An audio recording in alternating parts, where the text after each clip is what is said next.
Hi. Hey, Hello. how's it going? Good. How you doing? Oh man, you wouldn't even believe it. What an We're exciting so start. excited to be on Don't Worry L- Wednesday for all of you watching now.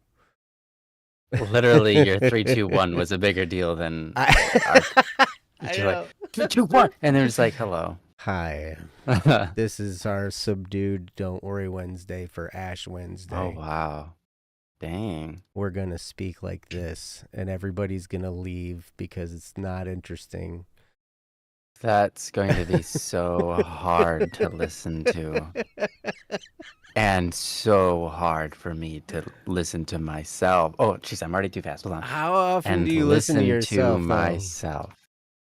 I try not to Rarely. listen to myself. Whenever I listen to myself, I go like way off track. It's hilarious.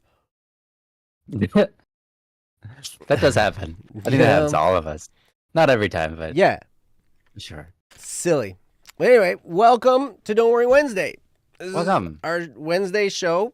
If you're here, We've we done it. love you. We're glad you're here. Mm-hmm.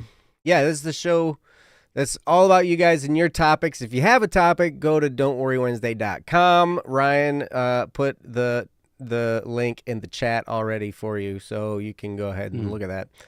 And you can go there Take a look at that. and submit a topic. And we'd be That's happy right. to talk about it. Mm-hmm. So yeah. So anyway, Sure would. you guys are the best. You're the best around. Nothing's ever boom to take You're you the down. best around. Yeah, that one. So anyway, wow, the chat's just lighting up like crazy. Look at it go, man. I've heard that the chat on the screen does not match the chat that's being used. Huh?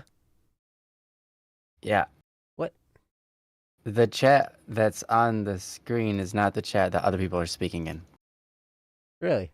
I think we have to. Oh, you know why? Why? Okay. Aha. I Yep, I figured it would out. say close your old one, open a new one. Because I have the wrong date on it. I opened up the wrong show. Oh. Opened up the wrong show. Yep. Oh, snap. Yep. So that's So okay. I wonder, can we're I working on edit? a I wonder different if I date. can edit this while it's running. Let's see. Oh, it's just March 12th instead of March 6th. I see. 5th, actually. Hey, thanks Did for letting us know. let's see if it did it. Why can't I reload this? Hold on. We're going to get this better. It's going to be great. So We're we're gonna get to the bottom of this, reloading. guys. We're reloading. It says March 5th now, so that's good. It's better. Yeah, that's good. Now I just gotta wait for the stinking chat to like populate, or else it's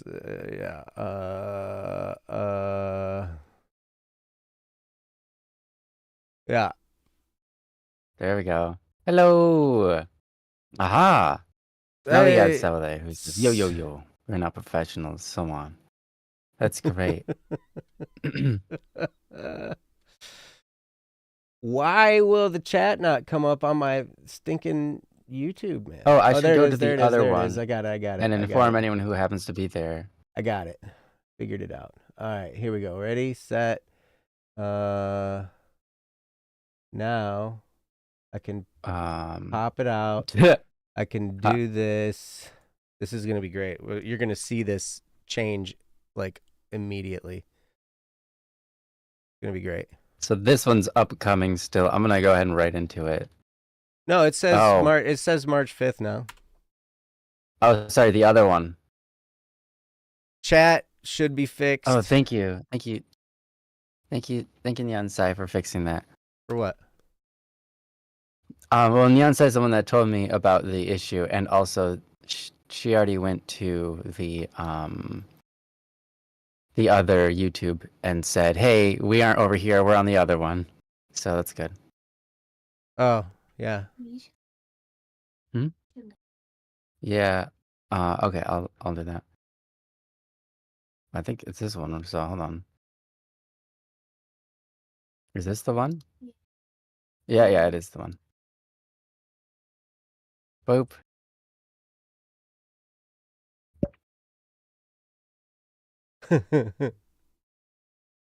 Let's see. Thank you and sorry. Wow.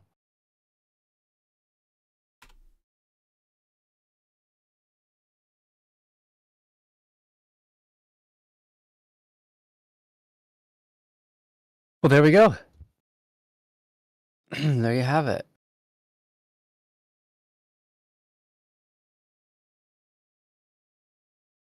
No, that's not it.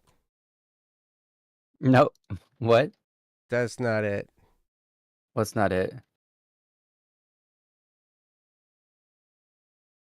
Is my link wrong somehow? No, my link is wrong. Hmm. Let's see. We're gonna make this happen. We got this.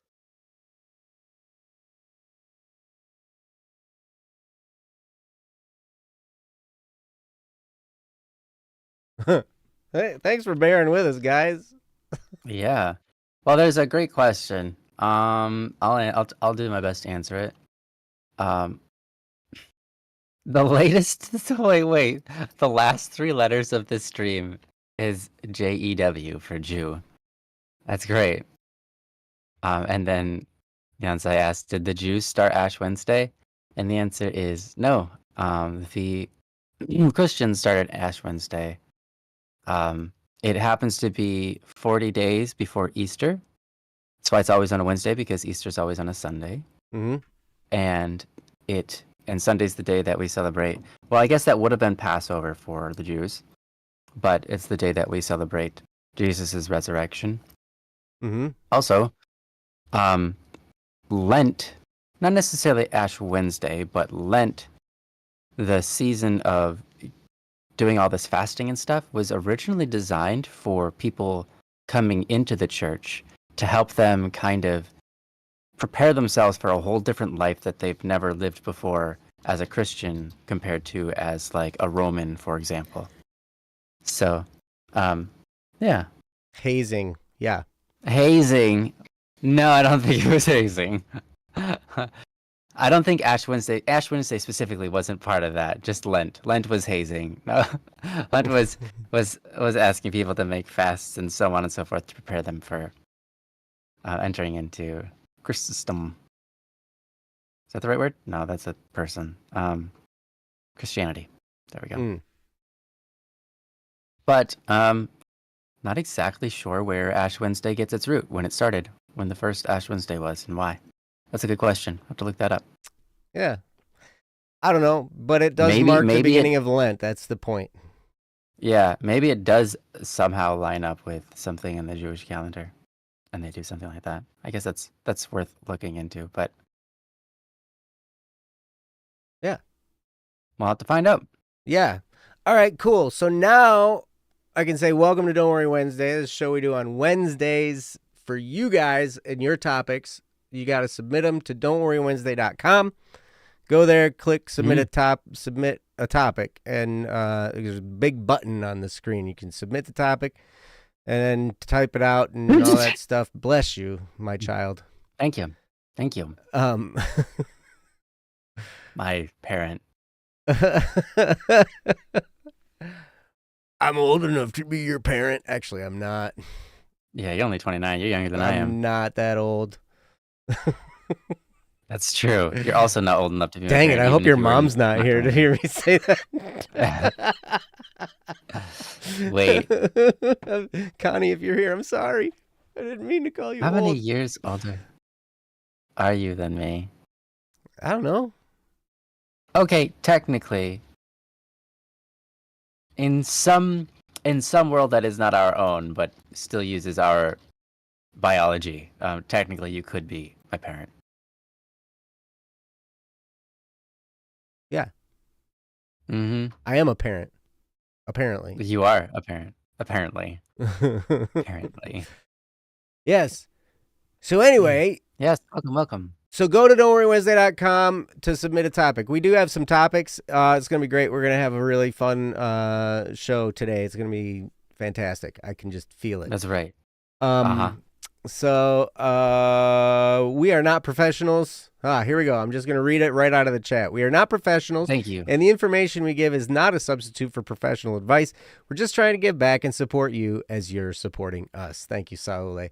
Beautiful. Yes, we're not professional therapists or counselors or anything like that. We are just a couple guys that have been through some stuff and we want to help. You know? So we want to offer some perspective, some love and encouragement while you journey through whatever challenge it is that you're going through. We would just be happy, more than happy, to help in any way we possibly can. So again, go to don'tworrywednesday.com, click the submit a topic button, and you can submit your topic there. And we'd love to talk about it, whatever it is. Yes. Thank you. Even if you want to just be like, you guys suck. Why? Yeah, and occasionally, because like you do have to though. You do have to suck because like straws, they don't work otherwise. You could even like, I mean, there's different methods I suppose you could try to use for a straw, but the best, most logical answer is to just suck. So, yep, we do suck sometimes. It's very rare though. I don't usually have straws. Yeah.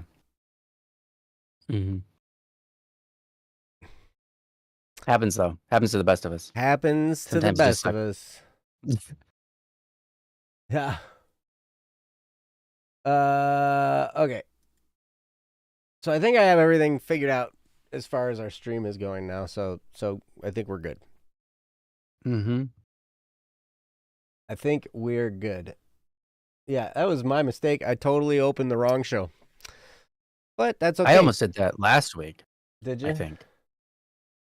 Was it last week? Yeah, it was last week, I think. I almost did that as well. So happens. Being tricky on us. Yeah. Yeah. I'm gonna that one closed. This one. There we go. All right. Cool. Now I think we're all set. So welcome everybody. I'm glad to see you guys here. How are you guys doing in the chat tonight? You guys look great. I can tell from here. Yeah. So yeah, how you guys doing? How you doing, Ryan? Oh, I'm doing really well. Yeah, life's good. Yep. How about you? I'm fantastic. Awesome. Yes. What did you do yesterday? Worked. Nice. That's what I did. Nice. Yeah, it's pretty good. All day. I also went to Ash Wednesday yesterday. Oh yeah, because yesterday was Wednesday for you. Yeah. Mm-hmm. Because today is Wednesday for me. Yesterday was Wednesday for you. So. Yeah, today's Don't Worry Wednesday on Thursday for me. But right. Hey, you do it whenever you gotta, you know. Even if it was a Saturday, we do it. You just do it. Yeah. Yeah. In fact, we used to do it on Monday, right? Was it Monday? Monday, Wednesday, and Friday. Wednesday and Friday? Yep. Yeah. Yeah, don't muddle Monday, don't worry Wednesday, and don't fret Friday. Yep, That's it. right.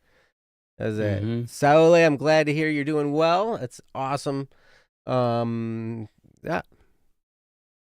Yeah. So, cool. Well, anyway, what do you think? You want to start a topic? Yeah, it sounds like a great thing to do. All right, who do we got? You like them ashes on my head? Thank you. Yeah, they did a really good job. They did the most phenomenal job. They have a really big target. I have a huge forehead. I mean, look at the thing. It's like enormous. I mean, my forehead's pretty big too, man. Look at that. Yeah. I mean, yep. And all like it was crazy. Like so, there were like 4 people distributing ashes up at the front, right? And we had this little old lady, and she was so particular, and she did a really good job on everybody's, not just mine. But then you could tell which people went through her line because they had the best, darkest, yeah, that's awesome, non-smudgiest ashes. Yeah. Yes. It is what somebody said one year. Is like, oh yeah, it's dirty head day for Catholics, right? Like Dirty that's head day. That's great. it's That's true. great. It is. It's yeah.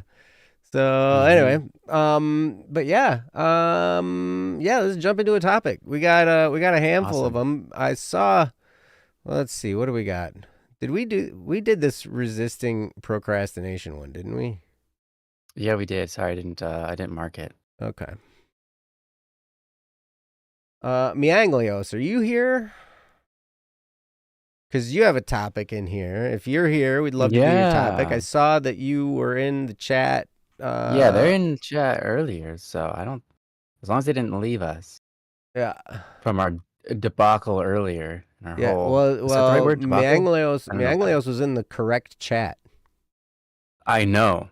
Mm-hmm. Way to go. I don't know how you did that, but you guys all got here somehow. Yeah.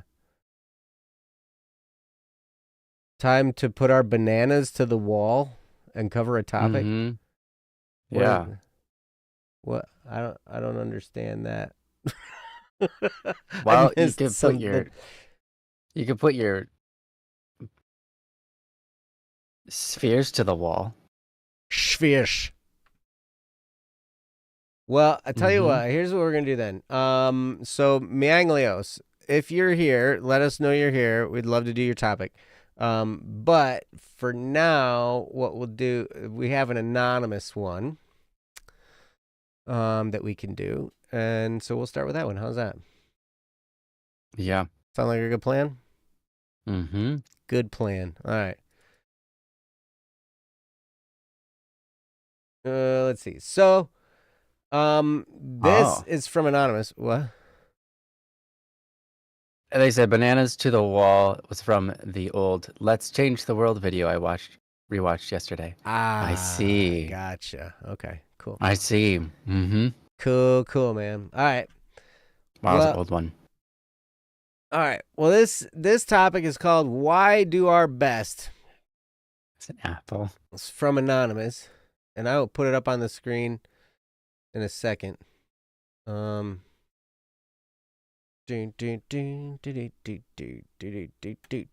right. Here we go. And so I'll put this topic up on the screen. You can read along while I read it aloud. It's really long. You ready? Mm-hmm. You ready for this? I don't know if you're I'm ready. ready. For this. I'll do my best to be ready when it comes. All right, here it is. It says, why should we strive to do our best instead of just floating and doing whatever? Okay, thanks, Mianglios. Why should we strive to do our best instead of just floating and doing whatever? And that's a really good question. The answer is love. Next topic. Nice. Nice. Well, that was definitive. Why are we even here? Neonside, you just do the show. You just do the show. We'll pull you up. Good luck. Yeah. Oh, the answer is love. Depends on what kind of love. What is love? I had a really deep discussion with my coach today about such things. Your coach? Yeah. The one my coach, my friend, my colleague in yeah. podcast. Yeah. She's now kind of like my coach. Although I'm kind of like her coach too. We coach each other. Yeah, of course, because you're incredibly intelligent. It makes sense. Well, I don't know about that, but I mean, I appreciate you saying that, but I'm working on it. But anyway, this is the fact. Don't even worry about it, man. Yeah, love. Just a fact. There's many different kinds of love out there, like 4, but that's not our topic. So our topic is why should we strive to do our best instead of just floating and doing whatever? And Neonsai says love is the answer. And what's Hero said? Hero says, "Baby, don't hurt me." Yeah, I was like, I said, "What is love?" And he said, "Baby, don't hurt me." I was like, perfect. Yeah, that's it. That's it. So yes, love is a good reason. You don't know you're intelligent? Well, now you know, Joe. Let me tell you how. The more You you know, know. And knowing is half the battle. I fake being intelligent pretty good most of the time. Oh. Oh. That's kind of Don't we all? where it ends with me. But anyway, so yeah, I mean, why do we do our best? And I think, I don't know. It's pretty wild because maybe I've just done this for a long time where I always just want to be as good as I can be. So I work hard. I practice hard at the things I want to get good at. I try hard at the things I want to do well. And I mean, for instance, we own a cabinet company now. And why do we try to do our best when we're building cabinets for people? Well, because we want satisfied customers. We want to have a successful business. And so if we just, did a half a job on each one, then we would probably not stay in business. You always, and it's not even necessarily about competition, because sometimes it's about just knowing in your heart that you did a good job, and that can give you a lot of peace in your heart. Why do I want a successful business? Because there are people I want to take care of that I love, and and this particular business, You're gonna ask. Yeah. love, exactly. Yeah. All right, I quit. Ryan, I'm going to turn it over to you. You quit. You quit. You're like, I'm out of here. I'm done with this. You guys, see you later, man. Guys just do the stream. All right. No. You're doing great, man. All right. Ryan, it's all yours, buddy. Okay. I'll give it my best. This is quite an interesting a question. The thing that I am brought to is something that I'm often brought to, and that's we're human, and we're also animals. We're made animals. We are animals. We are in the animal kingdom, and we were made to be animals. We are animals. Okay? But we are also human. And what's interesting about being human is that we have we have sort of a higher calling than the other animals, in the sense that we can do our best. We can know the difference. We can choose the higher road or the lower road. We can submit ourselves to the lower will, where we just do all of our animalistic desires, like whatever they are. Mm-hmm. And we have a higher will, which goes, well, that's not necessarily the most wise thing to do, and etc. And tries to guide us down a road where we find that life is better, more livable, or more giving, or etc. So we could instead of striving to do our best, which we don't necessarily have to strive to do our best in everything. There are things that, quite frankly, don't matter, but that's okay. But we could choose to never strive to do our best. We could choose to just float and do whatever, like you said, just floating and doing whatever. To me, that's like, yeah, of course you can do that. And I think a lot of people do that. And that's okay. I think that's just kind of, sort of the lower will, sort of animalistic sort of approach to things. And I don't mean to put animals down, of course, and I don't mean to put people down that are in a state of just kind of floating by and doing whatever. But there's a deadly sin that's called sloth. A lot of people call it sloth, like the animal, but it's pronounced sloth. It can be what you just described, floating by, doing whatever.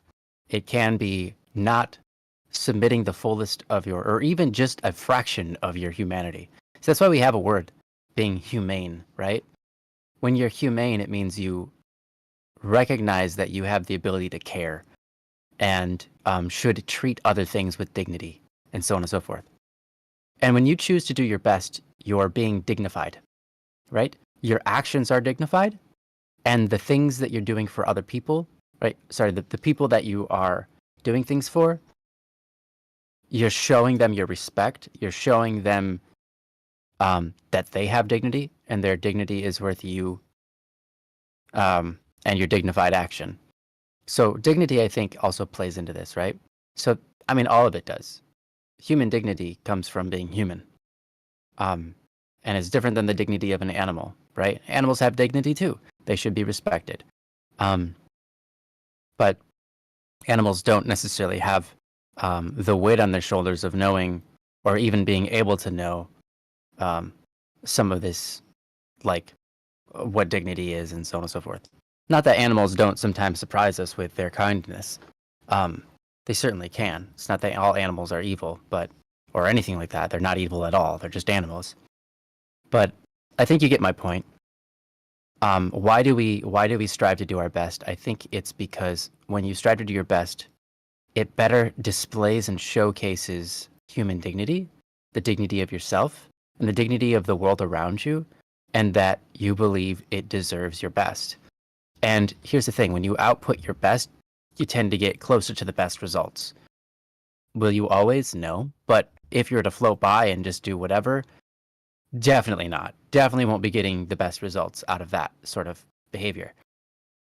Is that wrong? Is that evil? No, but it certainly isn't holy. It certainly isn't good. It isn't something that creates a better world, generally speaking. I think there is a degree of floating by that probably does create a better world, and that there's a sense of you don't have to worry about every single little detail of everything, you know, because there's over worrying, there's over investment in things. If you care a little less about everything, I think you avoid a lot of problems and evils. Right? Like, for example, you've got, I mean, here's an easy case. You've got people who are greedy for material things. They are attached to them. It's really hard for them to let go. You see, there are people who are hoarders, etc. If they were just floating by, they might, to some degree, just not have that problem. So I think there's a degree of floating by, but that can be useful, but it's not necessarily that which is avoiding striving to do your best, right? I think those are two different, what I'm talking about are two different categories of floating by. So, yeah, I think to me, that's the best answer I can give. I sort of pull it back to, for me, what is the very beginning. I mean, even before that, there's the love thing, right? That's the very beginning. And I think that that plays a huge role in this. And I think it's really important. I think love also is a matter of dignity. And so I guess love, the way we show love is a dignified and dignity. Yeah. Anyways, I think you get what I'm saying. I think that's my best answer is we do it because, not because we're human, but simply because we're human, we can do it. Simply because we're human, we recognize it, and we can recognize that it's better for the well-being and dignity and showcasing our respect for others and our love for others than choosing to do the other, which is more of a simply animalistic behavior. Just rely on your instincts and not care about anybody or anything going on in your life, and sort of just adhere to the base desires of, like, I don't know, hunger, pleasure, etc. And I don't think that way of living really profits not just yourself and just like the whole world, you know? So is it your obligation to make the world a better place? I guess not. But if you can, I think you should. Personally, it's not your obligation, but I guess to some degree, by the fact that you're human, you have these what do you call it? You kind of do have natural obligations. You can ignore them, but you are made human, which is to be able to know what you're doing, and that implies some sort of obligation, because you can figure out wrong from right or what's better versus what's worse. And to some degree, you have a natural obligation to, because you are the one that knows and the other animals don't get to know that, there's some sort of inherent obligation by design, but it isn't certainly a, I don't know, a rule of nature or a rule of law necessarily. It's just kind of like, well, you get to do it, you know? So, and I think it's pretty important when you do try to strive to do your best. Mm-hmm. But anyhow, yeah, it's rather, I guess, a philosophical thing, but I think that's my best answer for you without going too much into love and God and all of that. Mm-hmm. So, yeah, that's what I got. That's it. That's it. Yeah, that's it. That's it for now. Take it away, Joe. Wow. You're going to send it to me already. Dang. Yeah. All right. Well, sorry. No, that's absolutely right. You know, we do have inherent dignity and, you know, making the world a better place can only happen when we, when we strive, right? Otherwise, things kind of go backwards. I mean, I remember hearing a guy one time, he said, nothing in this world is just static, which I know you're static P, right? But like still. I am static P, but yeah. I guess the phrase is nothing like me. No. There is but even you are not static. No. Everything in this world is dynamic, and it's either moving forward or it's going backwards, right? It's either getting better and improving, like striving to be better, or it's going backwards. If we just float by, we automatically go backwards. Yeah. Things get and a worse. Lot of things. Mm-hmm. Yep. Now, I've had jobs where I've just kind of floated by. And sometimes it was because I would try to do my best, and then I'd get criticized for it. And so then you get beaten down enough by a bad manager or something. And then all of a sudden you're just like, well, who cares? And you just throw your arms up in the air and you're like, whatever, I'm just going to skate by. I never last very long at those jobs after I get to the point where I'm just floating by. It never happens because, like, I don't know, like, I just can't be in that environment. I feel stifled. I don't know. I have a pretty strong work ethic, and I try to do things well. I try to do things as best I can. And the reason for that is I've tried both ways. And when you just float by, it's very unfulfilling. It really doesn't feel good. I mean, it might feel kind of good at times. You're just like, well, I'm just going to relax and whatever, blah, blah, blah, blah, blah. But then after a while, it just gets boring and it feels stupid and it's just not any fun anymore. So I think I find the most joy and the most fun in trying hard. That's just how things work, right? So... but I think it has to do with that, things never sit still. Things never just remain the same. They always change. They always either get better or they get worse. They grow closer or they grow farther apart.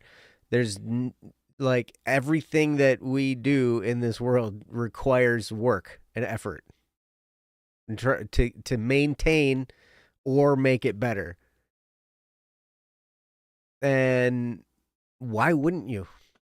I would say, why you say, why should we strive to do our best? Why wouldn't you strive to do your best?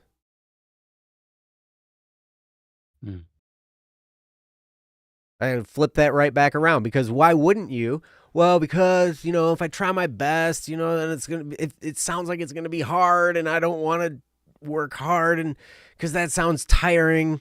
And I understand, but man,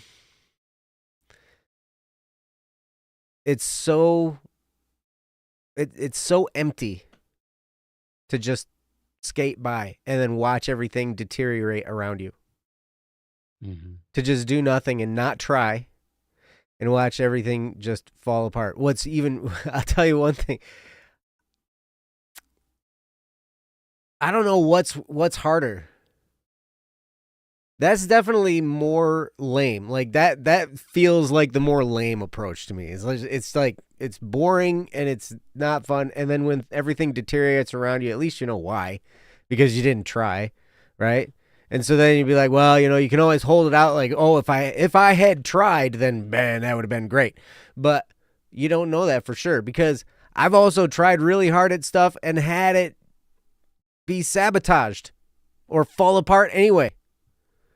And in those moments, that I feel like that stings a lot when you try really hard and you're working to try and make things better and you're just trying and trying and trying. And then it still falls apart. That's really frustrating and it kind of stings. But you know what? I do always have in the back of my mind, I tried my hardest. I left it all out on the table. I lasted longer than most people would have. These are things that help me in my head to justify my own existence, I guess, maybe. We're like, okay, at least I tried. I tried as hard as I could. And I knew it in my head and in my heart. I knew that I tried as hard as I could. Whether it falls apart or it succeeds, I know at least I gave it my best effort. And there's something fulfilling about that. Even in the pain of it all falling apart and not working, you do have that shred of fulfillment knowing, you know what, I tried. I tried as hard as I could. And then sometimes, like Ryan was talking about, sometimes, what was it you were saying? Ryan, you were, I'm totally drawing a blank. I was about to quote you and now I'm drawing a blank. Uh-oh. I don't know what I said. Go back and say everything you just said. Okay. Hey guys, welcome to Don't Worry Wednesday. No, that was your darn it. I was just saying that I was talking about dignity. I was talking about as a human we kind of have this inherent understanding, and so by doing that we should act upon it rather than submitting to our lower will, which is animalistic and just pursuing pleasure. We can act upon our higher will, which is what brings about great things out of life. I don't know necessarily what part you were trying to quote on. I don't remember either now. I'm still drawing a blank. Whatever. Anyway, like Ryan said, do your best. Something's a thing. Yeah. When you were talking about like sliding backwards when you don't maintain something, it's like if you don't use your muscles at all, you atrophy, right? In fact, if you so long don't use your muscles, you literally, like, your muscles eat themselves and then you don't have muscles in your body and you die. Like, legitimately that happens. And then similarly, it's like if you're trying to learn a language and you stop for a while and you come back to it, you're like, wow, I forgot all of this. Right? If you don't use it, you lose it, right? The stuff we know. And so if you just float along and you don't try hard, you're not going to get, life is going to just keep sliding backwards, including your relationships, right? You want to try hard on your relationships because you think they're worth it, because they're valuable, right? These things are valuable, and all valuable things have a cost. And the question is, are you willing to pay the cost or not? And so when you ask, like, why should we do our best? Well, are you willing to pay the cost or not? If you're not willing to pay the cost, then just float by and lose everything that's valuable to you. Otherwise, you show the things that are valuable, how valuable they are, by making the correct efforts and costs and paying the sacrifice. And it feels good to do so. Like, it doesn't hurt to do so. It looks like it's going to hurt to try your best. It looks like it's going to hurt to give up some of your, like, items or whatever, right? But oh my gosh, it feels so much better and freer and better. Like, just, you feel like a happier person, just more at peace, more joy, getting more out of the things you try to do. Like, if you try to do something and you just kind of float along, at the end, the results usually aren't that great, and you're like just not excited about it, and you're like, yeah, that was kind of a meh experience. I didn't really enjoy it. I guess I'm just not into that. It's like if you're going to go play hockey for the first time and you're like, you really don't put an effort in because you don't really want to be there in the first place, and then you finish the game and you didn't really give it any effort. You never really even try to score the points. You just kind of try to pretend that you were there and like you were kind of participating. You're gonna walk away from that experience thinking, I don't like hockey. Hockey's awful. It's just not my thing. It's boring, you know. Mm-hmm. But say the same circumstances, you didn't necessarily want to be there, but you know what? You gave it your all. You put your effort into it. You you really tried hard and you gave it your best. You'll walk away from that experience. Maybe you'll make a point, maybe you won't, but you'll walk away from that experience with a completely different look on hockey. Like, wow, that's a hard game.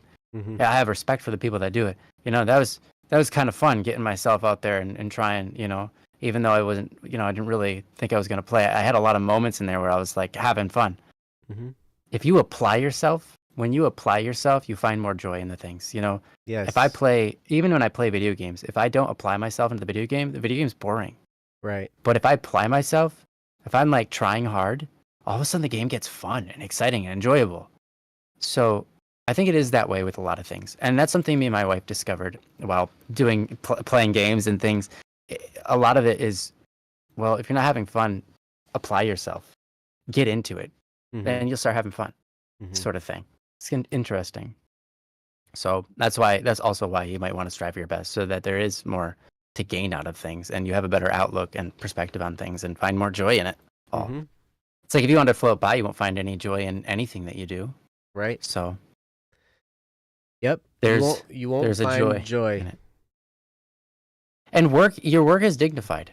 It's a dignifying thing to work hard, right? It's beautiful. So yeah. Anyways, carry on. Yeah. We were built to put forth an effort. Yeah. And it's fulfilling to do that. Like Ryan was just saying. It's not fun. It doesn't bring you any joy to just float. It doesn't progress anything. I'm watching my son. My youngest son plays basketball and he's really getting into it. And it's crazy. Like, so he's on 2 teams right now. He's on his team at his school. And then he's on a travel team. It's like AAU league or something like that.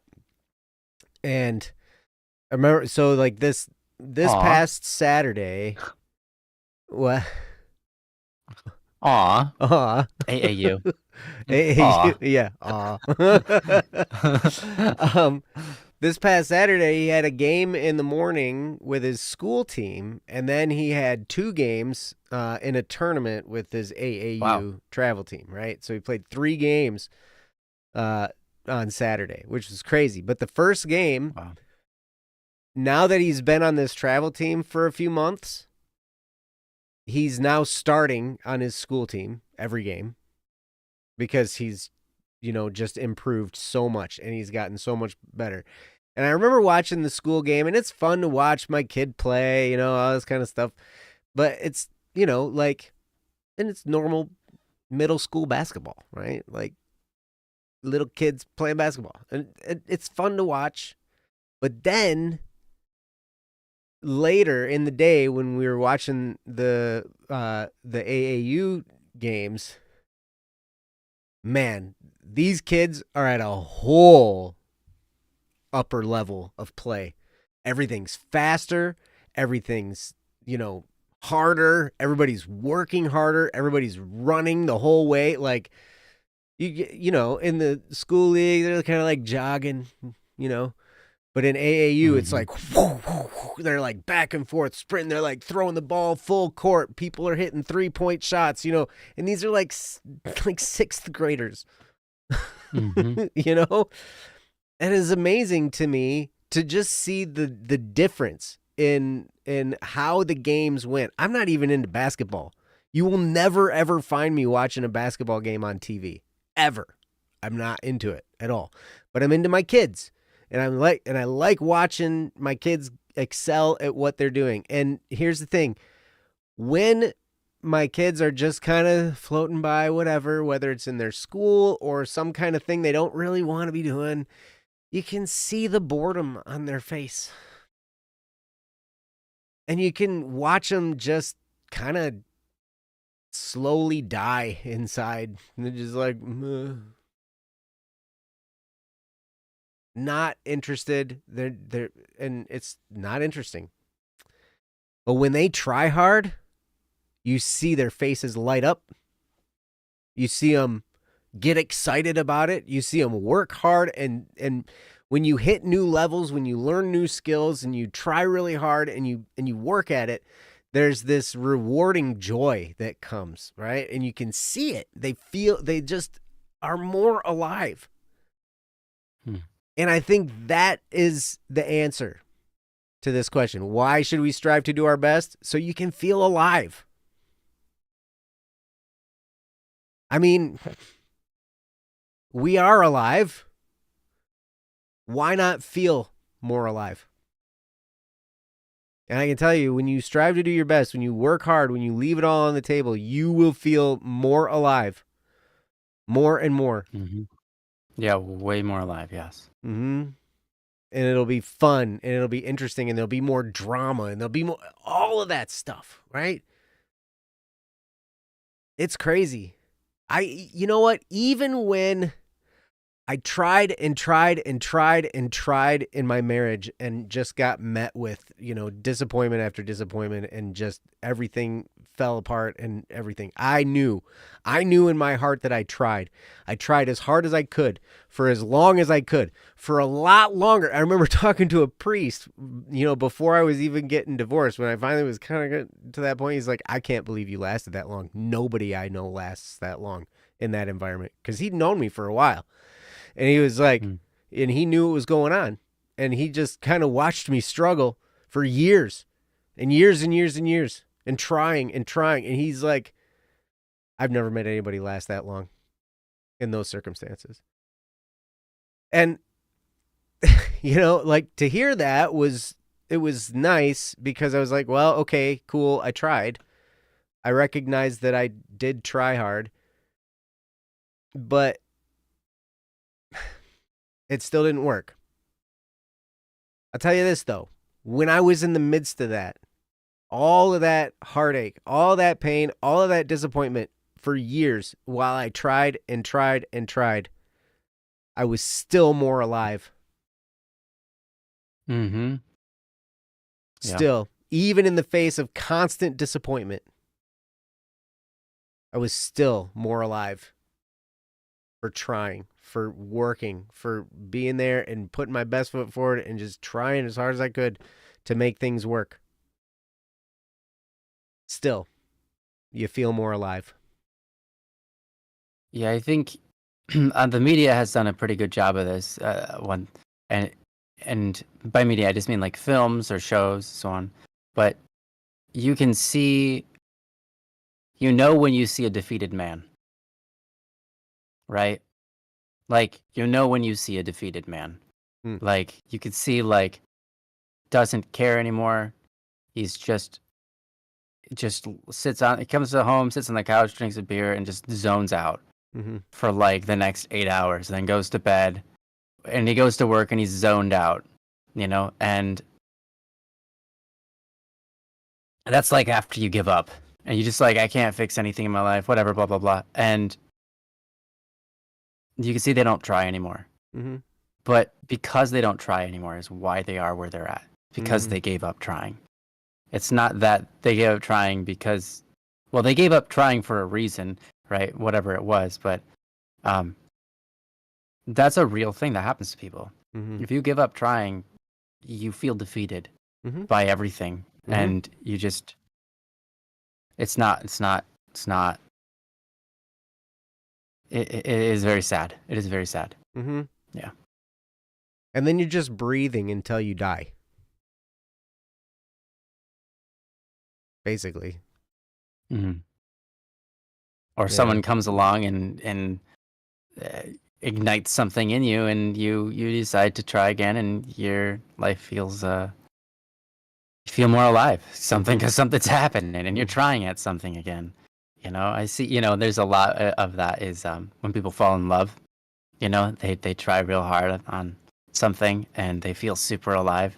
It's kind of like part of the experience, I think, right? That's what makes you feel so happy and joyful and so on, because you're actually trying, because you have something you want to impress on someone or whatever. But yeah, um, when you get a fire under your butt to try, yeah, I think you definitely feel a lot more alive. Mm-hmm. Hmm. Very true. Yeah. So be alive, Anonymous. I encourage yeah. you. I encourage you to continue to strive, because you Hmm. will feel more joy, you'll feel more accomplishment, and it's crazy because even when you're striving for a goal and you're working really hard for it, you feel more alive in that process than when you reach the goal and accomplish what it is you set out to do. Mm. Because Yeah. we run for those days. We're like, I just need to accomplish this. I just need to get this done, and then this reward, and blah blah blah blah, and then everything's gonna be great. But the thing is when we hit that, it's not as fulfilling as the time spent. The only thing that makes that moment fulfilling is the very time and effort we spent throughout, the journey to get there. Hmm. That's the most fulfilling and life-giving time. It really Hmm. is. Yeah, when So I spend hours trying to do one thing on my computer and it finally works, I'm so happy, right? And then like excited, and then, but it's like if it just worked right away when I tried to make it work, I just feel like, cool, moving on. mm-hmm. You know? Yep. Yep. It's pretty wild. In fact, Yeah. I learned this about myself just this week, actually, that I'm a very process oriented person. As instead of a accomplishment oriented person, I'm very process oriented. So like I'm very Mm. much in the work, and I enjoy doing the work, and I work the fastest and the most efficiently and the most effectively when I know what I'm going to do next after I finish this. Mm. I see. When I don't, I delay the finish of this task because I want to be in the process of something, right? Mm. I want to be working on something. And so like I will, if I don't have something to move to after I finish this particular task, I will delay finishing the task. I'll go slower and drag it out and everything, right? So it's crazy. Mm-hmm. The onside likes when everything is easy. Mm. I don't know if you like that. I guess maybe you do. I like Because coming across things that are pretty easy to do, mm. but at the same time, I don't feel very fulfilled. Mm. So Mm-hmm. that's scary. What's scary? Mm-hmm. that I don't like it to be easy. Oh, Like yeah. what kind of life does that set me up for? Yeah, right. I guess that's a fair point. If you, yeah, it's like, no, I want the hard. Okay, Yep, it doesn't have to be. give me the No, give it to challenge. me. Give me the challenge, Hmm. and maybe that's why God put me in the marriage he put me in, right? Like because Yeah, it was maybe. like a super challenge. You It's don't like, feel wait, it's. the onside you don't feel fulfilled when you accomplish something difficult. Mm, Okay? Do you feel more fulfilled when you accomplish something that's easy? that's a good question. You do. All right, well, Hmm. good thing. Do you think that's because it feels like, aha, see, I knew what I was doing, and that's why I did it so quickly? Where the other one feels like I don't know what I'm doing, and so I can't do anything, and so this is why it's so challenging, only because I don't know what I'm doing, sort of thing. Yeah, but wait, but downside, you're an artist. No, because you get it done quick. Ah, I see. You're an artist. You know how hard that is? She knows it's hard. You know how difficult that is? And you're really good at it. Mm-hmm. Not proud of your art though. I am. Mm. Yeah, but you're not proud of your I'm art proud because of you your don't. art. So that's kind of interesting. So you don't feel good when it's difficult. You feel good when it's easy, but you're not proud of your art because the way that you finish your art is the fastest way rather than the most, you could say, effort, the most challenge. So it's kind of like I don't see how that, yeah, that's kind of, it's like oxymoron. Is that what that word is? It's whatever the word is. Counterintuitive. I don't know if counterintuitive. I guess oxymoron. I guess that's not the right word. I don't know. But Yep. I think we need to Work start, some stuff out. I think we all do. Yeah. Yep. Go work That's out. the way it is. There you go. Do push-ups. Do some push-ups. You gotta do some push-ups. Push-ups and some squats and some sit-ups, and then run a 5K and do the One Punch Man workout. Yeah, and Yansei, you care about efficiency and getting things done fast, and that's what makes you feel happy. So it's not necessarily the challenge or the difficulty, but rather if you saw that you got it done quickly, it means that you were efficient, and that feels good. So you're a quantity oriented. You like the completion. You would rather get many things done than one very difficult thing done. That's a good question. So do you like to have that track record of many accomplishments? See, so this is a difference between you and I then, because you are very results oriented. You like getting a result, and you like getting to that result as quickly as possible. And that happens most quickly when the task is easy. So you can stack up a lot of results by, accomplishing these things. Well, when you finish something, it's an accomplishment. You accomplished the task, right? You finished. Potentially. And so that's very interesting. Okay. So it takes all kinds of people in this world, right? So, yeah. It's all kinds of people from all kinds of places. So, okay. So you keep doing what you're doing. That's right. You keep doing what you're doing. Get her done. Get her done. Yes, get her done. I don't know. I remember hearing people talk about, that we should be more results focused and more results oriented. And I think there's some truth in that, but there's also, we have to dance with the way we were built, and to discover that how we're built, what makes us tick, to discover those things, then we can, more effectively build our lives. Yeah, absolutely. We need lower standards for what constitutes as results.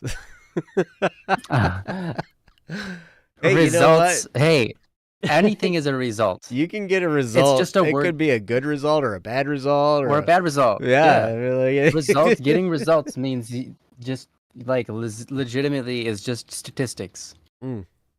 Like it's a word that we use to mean very many things.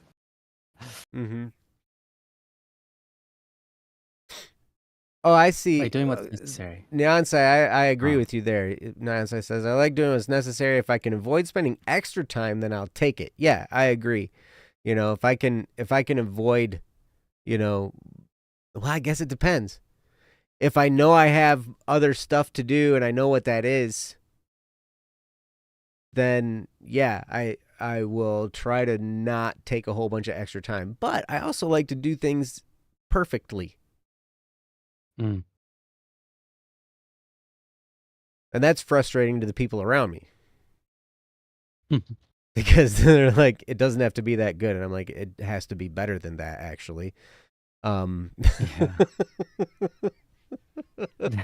doesn't have to be that good. Just wait, I'm not done yet. What? No, it doesn't have to be as good as you're already doing it. I'm not done yet. Just let me finish. Trust me. All right. Good. Well, I'm proud of you, Neon. I wish I had a little bit more of that Yeah. in myself, but Mm-hmm. hey, we all are how we're built, right? And then that's what we get to work with. Yeah. So anyway, I don't know. Does that answer the topic? I I think. guess. Was Yeah. there anything Hopefully. else? Was Hopefully there we help. anything else? Anybody got any more input on why should we strive to do our best? We don't have any more new topics, so We have we meanglioses. do have Mianglios, and Mianglios. I wonder if they're done with dinner yet. That's a good question. I don't know. Mm-hmm. And that's true. We wouldn't have such amazing art in the world if there weren't perfectionists. That's true. Mm-hmm. I think it takes. I think it's good that we have both. Mm-hmm. Ooh, Hey, Manglios is done with Mianglios. dinner. All right, so we can do your topic now. Anonymous, Mm-hmm. thank you for the topic. Hopefully that was a fruitful discussion. Hero says, as an it could be better person, I want what you have. The outside. Yes. I would love to be able to say, oh, that looks good enough. But I can't. It's never good enough. It's never good enough for It's you. never good enough. Because it's never perfect. Yeah. Now is a good time to do your topic. You have an assignment to It's do good and enough feeling for the who it's urge to for. play video games instead. Perfect. Right on, man. I know that feeling. Mm-hmm. All right. We'll do your topic. What is this topic? All right. So thank you, Anonymous, Relatable. for the topic. Let's get this topic going. This is okay. So we got Mianglios' topic is titled "Problem Runaway."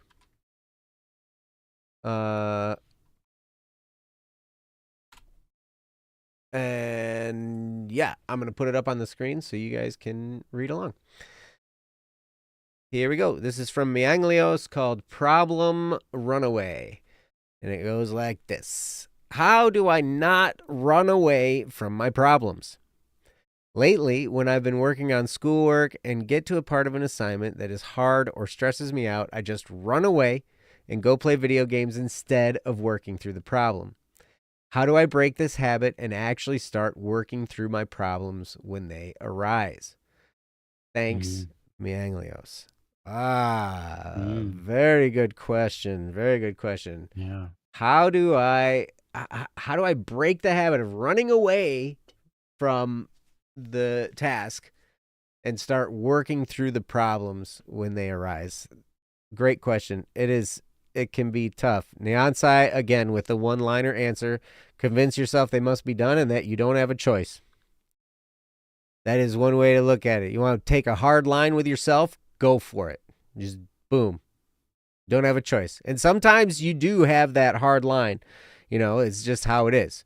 You got something you need to accomplish. And I keep going back to like legal issues. There's like you got some kind of legal thing and you got to appear somewhere or pay something or whatever, and if you don't, they're going to arrest you. Yeah. That's some pretty good stimulus. You can light a bit of a fire under your butt by creating some kind of urgency on that. But I understand when you get to a part that stresses you out and you just leave and go do something else, it's not always a bad thing, because sometimes we need to take a step away from something and then come back more fresh. So it's not like you're doing something completely wrong, but maybe what needs to happen is you need to figure out a little bit of stress management. Okay. And not saying that you don't have the ability to manage stress now, but I'm just saying, it's one of those things we can always improve on. And if what you're finding happens is anytime something stresses you out, you just run away from it, then maybe the issue isn't the issue isn't you personally, and the issue isn't the problem, because we're going to face problems that stress us out all the time, throughout the rest of our lives. That's just kind of how life works. But maybe if you can learn to manage stress, and then when you feel that stress, how do I manage it so then I don't run away? That could be a key factor in the answer here. But what I'm going to do is I'm going to turn it over to Ryan. Ryan has been stressed out a lot, mainly because of me. Wow. That is an accusation that is no. Yes. Not true. Not true. All right. Well, good. But yeah. So, but I've seen Ryan go through some pretty stressful moments, and he's always just been cool as a cucumber. He's always Try just to be. he's very stoic. Something where inside, like, he and I have been in situations where, inside, like, I'm feeling all the tingles and my heart beats going up and my blood pressure's rising. And I look over at Ryan and he's just like, yeah, it's all good. Yeah. Hey, cool. And part of that might be differences in our personality, but I think Ryan has also learned how to manage stress. He's been through, he had some interesting things happen when he was a kid. And I think that part of that might have played into it a little Probably bit too. accelerated my, yeah. Your ability to deal with stress. Yeah, probably. Yeah, I had a lot going on. Yeah. So anyway, I'm going to turn it over to Ryan. Ryan, it's all yours, Yeah, brother. I guess, the first thing I would ask is, like, if you're having a problem, right, and it's like, for your example here is, you're working on schoolwork and the assignment gets hard or stresses you out. Okay. I guess my first question is, why does it stress you out? Like, is the fact that it isn't going easy for you stressful? Why should that be stressful? Why should you stress? What's the, like, I guess the way that I think about things a lot of times is, if I feel an emotion, if I feel like stress or something, I go, well, why should I feel that? Right? That's my habit that I employ. That habit goes really far. Because then whenever you have a negative emotion that you don't think is helping you, you can just like, well, why do I have this? And sometimes you might not be able to answer it. And that's okay. Sometimes you won't know what's causing it. Sometimes you won't know. It's like, I can't get to the bottom of it. That's fine. But I guess my question is, like, why does it stress you out? And then I would ask, why does that have to stress you out? That shouldn't, like, that's just a thing. Like, that's just a thing. Like, for example, like, the assignment is hard. And so you have this natural jerk reaction to go do something that's not hard, or go do something that's enjoyable, something that's fun, playful, because you would rather be doing that than the thing that's hard, right? And when your mind, you have this habit, and you acknowledge this is a subconscious habit you built into yourself, probably on accident, through just pursuing entertainment and enjoying yourself. When you face something hard, your brain goes, like, I would rather, or your brain says, this is hard. I don't like the feeling of being hard. What's my coping mechanism? Play a game. I'm going to go play a game. And then you have this nagging in your head every time, like, you experience anything hard. And while you're doing the hard thing, throughout the whole time you're doing the hard thing, is this nagging in your brain going, you need to use your coping mechanism. You need to solve the hard thing. You don't like this. Go play a video game. Go play a video game. This is what you like. Video games. You like video games. You don't like what you're doing right now. Don't do the things you don't like. Do the things you do like. Right? So it's understandable that you've arrived where you're at. And I say it's understandable because I've been there. Totally have been there. And sort of getting a perspective shift about disliking hard things is a really good step to fixing that. So there's also another step to fixing that, which is not have playing video games or other forms of like just watching videos or whatever be your go-to as your coping mechanism or your natural reaction to like hard things. I think a better coping mechanism is to retreat into your head and study, figure out what's wrong, right? Because then by nature, instead of going, hey, something's wrong, okay, I'm just going to go play video games instead because that'll make me happy and I enjoy it more. Instead, you could say, oh no, something's wrong. And your brain goes, okay, let's talk about it. Let's figure it out. And then you figure it out and you go, okay, well, it's fine the way that is. And then you can go forward and your brain will stop nagging you because you've come to some sort of understanding and agreement about it. So I would say the habits you want to issue are, and I know this is not necessarily for everybody because it depends on your personalities to some degree. Not everybody can think clearly in their head and have that self-talk that's engaging and productive. But if you can, I would highly recommend when you face this difficulty and your brain goes, let's play video games or whatever it is, let's go do something I actually enjoy rather than doing something I don't enjoy. Whenever you find yourself doing something you don't enjoy, you need to talk to yourself and let yourself know it's okay to do the things that you don't enjoy. And in fact, it's not that they're not enjoyable. It's that you think they're not enjoyable. Yes. And if you can get over that hump where you think it's like, oh, this is not enjoyable because it's hard and it's not easy and blah, blah, blah, and it stresses me out. That's all in your head. The activity is the activity, and you could feel any way you wanted about it. And it's much better to convince yourself that it's like, no, there's nothing, like, this is not an evil act. This is not something mean to anybody. This is just something I have to do, right? I could sit here and think, oh, I don't like these kinds of things. Or I can go, you know what? I'm going to try to like these kinds of things. I'm going to keep an open mind. I'm going to see what parts of it I do like. I'm going to think about it a different way. And I'm going to try to pursue this activity with an open heart. With an open heart and an open mind that says, I'm willing to enjoy this. Let's look for all the fun things that I'm doing here. Oh wow, I'm expanding myself intellectually. It's not easy to memorize all of these things. It's not easy to do that, which is pretty awesome that I can do it. It takes a lot of work, and I think that's rewarding. These are things that you can think to yourself. It's a matter of perspective, and you can change your perspective about these things, and I think that's worth doing here. Mianklios, you said a while ago, you said, I feel like with schoolwork, part of the stress is the deadline and grade aspect of it. Right.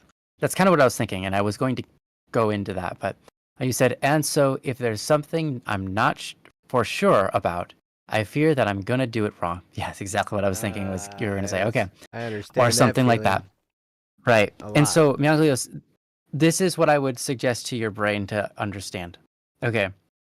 You have stress because something's hard and you think you're going to get it wrong.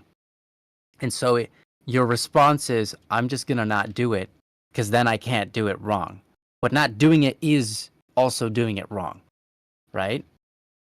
I mean, we can all acknowledge not doing the task is probably the most wrong thing you could do in terms of the task. Like, you could at least get 1/16 of it done. Instead, you get nothing done. You know what I'm saying? You can try or you can not try. And not trying is literally the thing you're stressing out about, right? Because if you're worried about, like, and you know this logically, right? I don't have to say this, but I'm just speaking to you in a logical fashion.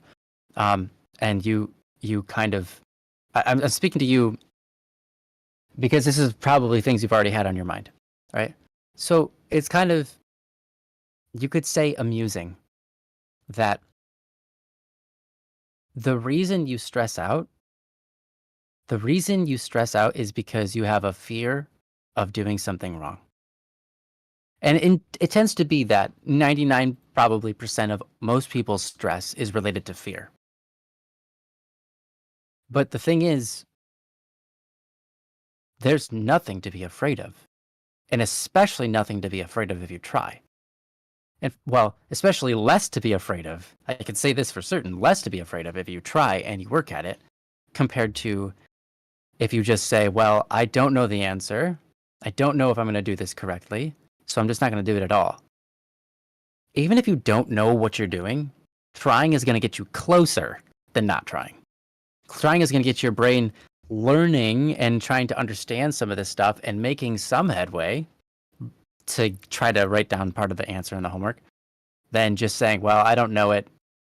It's hard, and I'm just going to give up, and I'm going to go do something I enjoy to cool off. Mm-hmm. Okay. Of course, I understand cooling off. There's nothing wrong with cooling off when you're stressed. But I don't think this is appropriate to be stressed about. And I think you know that it isn't appropriate to be stressed about. Stress is just a reaction. I'm not denying that it can be stressful. Homework can definitely be stressful. I hate homework. I hated homework growing up. I didn't even do it most of the time, okay? I'm not a good example of what to do. But, okay. But my example in my past life of school was not good, okay? And I didn't do it because I was stressed out. I just didn't do it because I hated it. And I was like, I'm not doing that. I think that it's a scam and it's stupid. so I waved my flag and said, I'm not doing that at home. I'm only doing it at school. And so I got all my homework done at school. And if I couldn't finish it, I just couldn't finish it. I was like, oh, well, it's time to go home. And I get into class, and for the first 2 minutes before class, I would do as much homework as I could. And whatever I finished, I turned in, and I passed every class. So that isn't a good example of what to do. But anyhow, my point is, the point I'm trying to make here is you're getting stressed, and the thing that stresses you out, the cause of your stress is fear, right? But the thing you're afraid of is getting something wrong or not doing well enough or getting a bad grade or whatever it is. Because it's like, well, what if you get something wrong? What if you get something wrong? What then? What's so scary about that? Okay, it affects your grade, I guess. Maybe is that what it is? It affects your grade? Okay. Well, what's so scary about, let's say you get a D instead of a A, right? Well, if you don't try at all, you'll get an E, right? Yeah. But E for minimal effort. But let's say you get a D instead of an A because you just like, okay, I proved to myself I'm not smart enough for this field of work. Okay, whatever. So what's scary about that? Getting a low grade. It could be many things, but I think there's this social aspect that, well, we have to get high grades. Well, we're supposed to get high grades. Well, high grades that means you're doing a good job. And if you don't, then you get scolded or you did a bad job and you're afraid of that. Well, it's okay to be afraid of doing a bad job, but at the same time, it's okay to do a bad job. And it's like normal. It's normal. Like most things, like once you get, like if you try to pursue anything in life, it's going to get difficult. And there are going to be times where you don't know what you're doing. Mm-hmm. In fact, most of the time, maybe you don't know what you're doing because you're just trying to do it. And you're going to fail before you succeed many times, right? And I think, Miangoyos, you know all of this. So reality is, I think your stress doesn't have to be there. I think you're getting stressed out because you haven't solved yet that you don't need to be stressed. That reaction, right? It's an emotion, right? It's an emotional reaction. It's not something that you've decided on. It's just something that is happening to you inside based on the world that you're experiencing, right? That's what happens. That's what emotions are generally. Something happens in the outside world or in your head and you have a reaction to it, right? And your reaction right now is, this is stressful. This is stressing me out. Mm-hmm. I think just switch your perspective a bit and go, first of all, I want to be here doing this. Okay, that's going to almost completely remove the stress if you can get yourself to believe that, which you can. But you say, like, what I'm doing is good. What I'm doing is what I'm supposed to be doing. And what I'm doing is hard or not. Like, I'm happy to be here. If you can be happy to be where you're at, whatever you're doing, then you'll be there and you'll be happy, and you won't have this, like, you won't have this reaction of like, oh, this is stressful. This is not what I want to be doing. I'd rather play a video game, right? I'd rather be doing something else. Just be happy where you're at. Be happy with what you have and what you get to do. It's like you're in school. Well, that's a blessing. Don't let, I think stress, in a way, at least in terms of like most stress, is like a small exacerbation of wrath, in the sense that you are allowing yourself to be a slave to your dislikes. And you're letting it take control over you and telling you what to do. Being a slave to your dislike, right? That's what causes you to be wrathful. That's what causes people to act out in ways that are unhelpful, right? And I don't mean to hit you hard. I just mean to help ingrain into your brain that really it's all fake. Like, if you can understand that it's not real, you can then move forward. What I mean is, stress is not a real, like, stress is a real thing you're experiencing, right? But it doesn't have to be. You are experiencing a dislike to your assignments because they're hard. It doesn't have to be a dislike. You think that they're hard. You don't have to think they're hard. You can think they're challenging instead. Right? It's a different meaning, different experience. And this feeling of needing to go play a video game or run away or just do anything that's more fun, it doesn't have to be that way, right? And that's what I mean by it's not set in stone. It's all a matter of perspective. All of it is perspective. So if you can understand that it's all perspective, what you do is you eliminate stress's power over you, right? And that's what I'm trying to open your mind up to doing. Get rid of stress's power over you. Don't let stress have any power over you, because it doesn't have to. Because you don't even necessarily need to have stress there. It's just an experience that's happening, right? And I don't mean to say that they aren't worth listening to, because some emotions are very important and they are worth listening to. And stress is an emotion that's worth listening to at times. I'm not trying to say, oh, emotions are bad. I'm not trying to say become an empty shell. All I'm saying is don't let them have power over you. Because if you can recognize, oh, this is a matter of perspective, you can say, okay, so it eases you up to recognize that stress isn't something you need to adhere to or need to feel even. It can be a pointer to say, hey, something's wrong here. But then you can logically go, what's wrong? Oh, that's what's wrong. Okay. Well, that doesn't need to be addressed, because that's not like, like stress, this isn't actually stressful. I'm just feeling that way. Or this is stressful, but stress is trying to ask me to go run away, which is not helpful. Like, the best thing I could do is just apply myself. So my point is, you don't want to be a slave to your emotions. You don't want to be a slave to stress. You don't want to be a slave to your habits where you run away, right? You want to be above all of those things. And for me, the best way I find myself being above those things is to recognize that all of it doesn't have to be the way it is. It's not physical reality. It's mental gymnastics.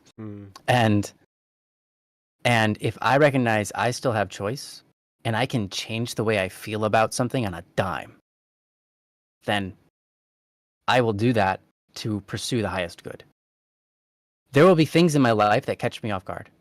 And then if for a few short seconds, I will feel like, I don't like this. I don't know what to do. I'm not happy. I'm not happy here. Right? I'm stressed.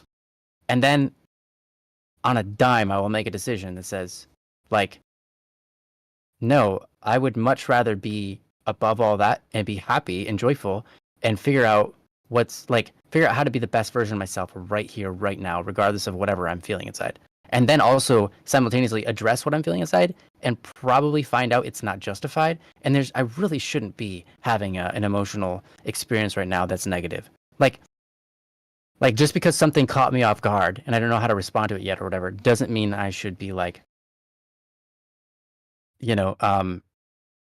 being mean, right? Because like when you're stressed out, what do you do? Like when someone comes to you and you're stressed out, how do you respond to them? It generally probably isn't as nice as when you're happy or when you're on top of yourself, right? When you're on top of your emotions, like someone comes and they like go like, hey, and then like put their hands on you and you're like, ooh, I don't like being touched right now. And then they're like, would you do this? And then you're like, oh, they're asking me to do something. And then you get all flustered, right? And you see yourself doing that and you're like, why am I like this? I don't like me being like this. This is disgusting. Instead, as soon as that feeling happens of like, ooh, don't touch me, you're like, whoa, wait, nope, I'm already too far. I'm like, okay, nope, mind shift. I'm always okay with them touching me on the shoulder. Something's wrong with me. Okay. I would rather behave kindly right now. So let's just, boom, mental shift. Like, I'm happy I am where I am, and what I'm doing is good, and it's okay to be here. And I love the fact that this person is here in my life, and I want to honor that.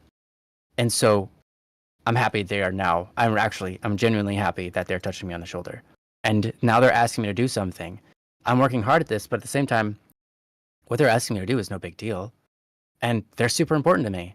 And if I can just get up and walk away from this, it shows like I've got the strength to just let this go and do something for someone else and then get back to work later. And that will also probably it's just like all of that is going to make me feel better about every bit of everything that's going on in my life. And then when I return to it later, I'm going to be like, I'm going to have a happier state of being because I've just programmed my brain to be happy. Right? Mm-hmm. And so this is my response. This is how I work. I don't know if you can make that work for you, but this is how I work. It's generally like as soon as I've noticed myself behaving in a way that I don't think is genuinely kind, pleasant, loving, even to just tasks, I fix myself. I fix my behavior, and I'm like, my behavior and how I see this needs to change so that I can do this the way it's meant to be done with joy and attentiveness and kindness in my heart and like goodness from the beginning to the end, right? Wanting the good from the beginning to the end. So for me, it's like that. I don't know if that's helpful to you, but I really hope it is, because that's for me, that's the key. The key is recognizing that these things, these feelings, these emotions, they're important, but they aren't in control. And there are times where my attitude is wrong. There are times where the way I'm looking at things is wrong because it's not kind. It's not the right way to look at things. It is not better to look at a task I have and say, like, I hate doing this task, even though it helps like thousands of people or gets a better grade or whatever. It gets me further in life. It's not better for me to go, oh, I hate doing this, and then just stay there versus going, I'm open to learning the parts of this that I like. I'm open to like all of this. I'm open to just rework that concept in my head so that I can be happy doing this. Because if I can be happy doing this, I'll put forward a better effort anyways, because I'll be enjoying what I'm doing. And that's I mean, that's much better. That's just better in all ways. So be willing to let your pride down. Humble yourself and recognize like these are just tasks. There's no reason to hate them. There's no reason to despise them. They're not like even like they're just tasks. You know? They're just tasks. They don't even have a will. They're not trying to hurt you, right? They're just tasks. You know? It's like unless they're evil, it's safe to say you can enjoy them and you can learn to like them. You know, if they're like tasks that are meant to ruin people's lives, then sure, hating them is great. You know? So that's my perspective. That's the way I handle this. I guess in the last part is if you constantly feel this nagging thought of like, this is what I want to do. This is like, go play a video game because you're stressed out, or go play a video game because you're not having fun doing what you're doing. Or just the fact that's like, even if you're having fun, you're working on assignments. So constantly going in your head is, oh, play a video game, play a video game, play a video game. Because it's now associated with the act of doing homework. Because that's what has become of this habit, right? If that's what you're experiencing, just don't play video games. Don't play video games even on your off time. For like, I don't know, 3 weeks, 4 weeks. Maybe play it once on every, like, for me, maybe I would play it only on Sundays, let's say, once a week for a couple of months. You have Lent on but the I have brain. Lent. Yeah, I have Lent on the brain because that's where we're going right now. But you could just cold turkey video games, and what's going to happen is your brain will slowly stop associating your homework with playing video games, so it won't automatically go like, I'm doing homework, therefore, hey, I should be playing a video game right now, right? If you can cut cold turkey for just a little while, until you realize your brain has stopped doing that, then you can go back to playing video games. Just don't play them as a runaway escape mechanism, right? Yes. Play them because you have the opportunity and it's playtime and it's a fun time and it's enjoyable time. You know, that's what I would say. Mm-hmm. I said a lot, and so I'm gonna give it over to Joe. You are? With all that said, Shoot. I am. Shoot. Bummer. Thank you, Ryan. There's a lot of good stuff in there, and I would go back and listen to that. I don't know how you're built, Myung Leos. I know that I am not built like Ryan. Yeah, I don't expect most people to be built like me. I can resonate. When I was a kid, I was like 8 years old. I bought into the mind over matter idea, and it has set me sailing on a journey for the rest of my life that kind of allows me to conquer these things. So if you just buy into it, you realize, okay, yeah, it's all in the head, and your head can be decided upon by your head, and so you can just say, nah, I'm not thinking that way, I'm thinking this way instead, and then it works.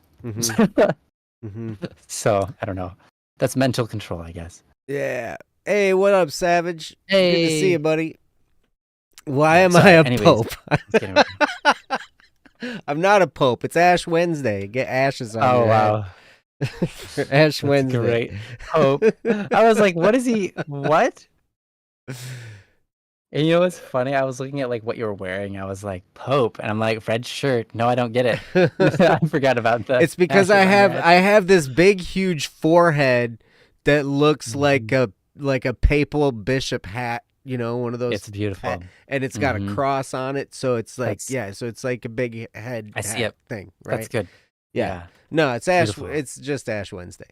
So, but yeah, that's why I have a cross on my head, and it's ashes. So he's decorated with Jesus. Yes. Right. I passed by someone that had a cross on their head. Yeah. It's you know, they're probably the Catholics. They're Catholic, Orthodox, or even Methodists. Methodists also.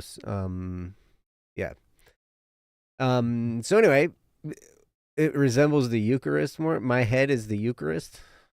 Oh wow, dang, that is a You gonna what's come the eat word? my head? Take a big old bite out of it. Just don't waste any. Compliment? Don't waste any. That's right. Don't drop a crumb. Don't you dare. Mm-hmm. Anyway. Yeah. Mianglios. Don't tempt. Oh no. You don't have anything other than your forehead on your forehead. That's fine. Hey, I have a really big forehead. Look at how it's huge. Goes all the way to the back of my neck. My forehead goes all the way to the back head. Yep. It's amazing. So oops, wrong button. So Mianglios, do you know, I have a question for you. Answer this if you can. Do you know what personality you are in like either the 16 personalities, like are you INFJ, ENFP, INTP, blah, blah, blah, blee, whatever it is. I don't know if you know that or not. But some of that might play into how you respond to this type of situation.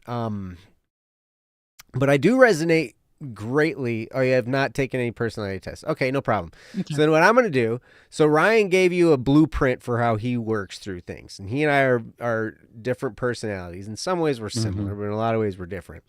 And so I'll give you a different way and then you can, try and you can see if any of these resonate with you, if any of them work for you, whatever. But I do really resonate with what Ryan was saying right at the end there about escaping things, like the whole escapism mentality. When I'm trying to run away, I'm trying to escape, and video games becomes an escape for me, right? It's the same as using a drug as an escape.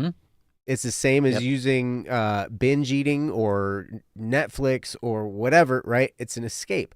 And we all tend towards some kind of escape mechanism. If you think you don't, you're probably self-deceived and you just don't know. You just don't recognize it.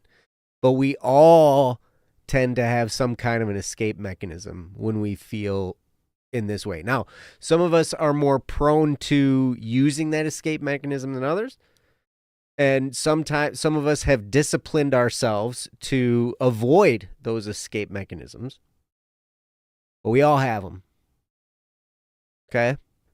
Some of them are just more socially acceptable than others. Right? Some people use gambling. Right. Some people use drugs. Some people use alcohol. Some people use Netflix. Some people use video games. Some people use eating. Some people use shopping, spending lots and lots of money. Some people... You got to cover the worst of them all. Some people go on long walks. Yep. Disgusting.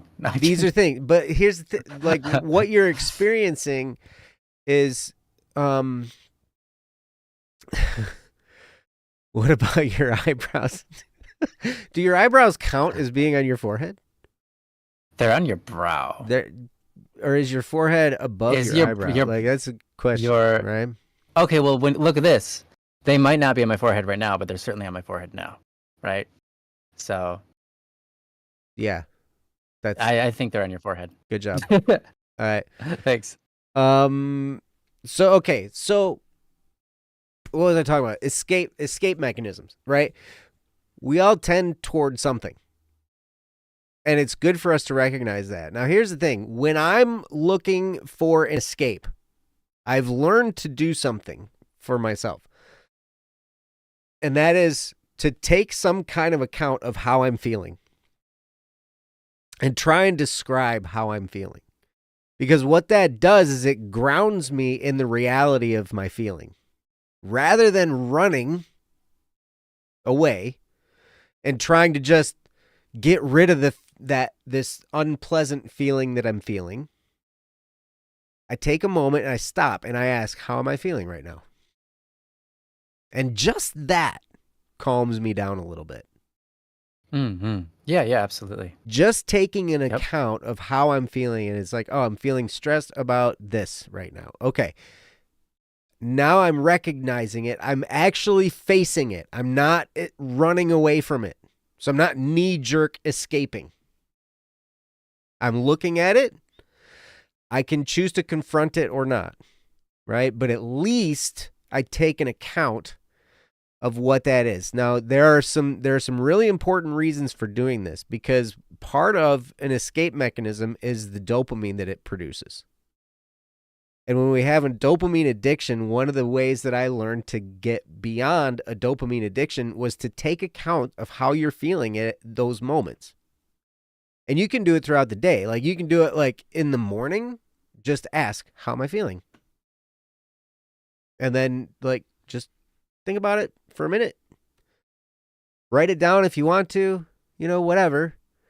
But to just get in the habit of noticing your feelings and then understanding that it's just a feeling. Like Ryan was saying, feelings come and go. We don't always have control of it. They come and go. And a lot of times we manifest them in our heads. This feeling of stress that you're having is a habit. The escaping into video games is also a habit. These habits can be adjusted. They can be replaced with other habits.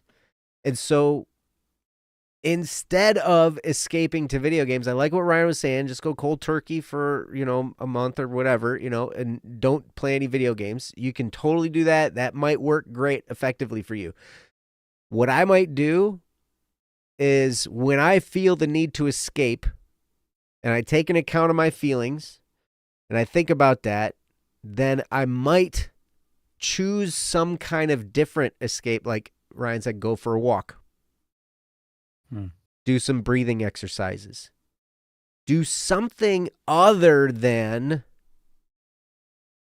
the addiction in the escape method that I have, right? Because a lot of times there's some kind of an addiction there, right?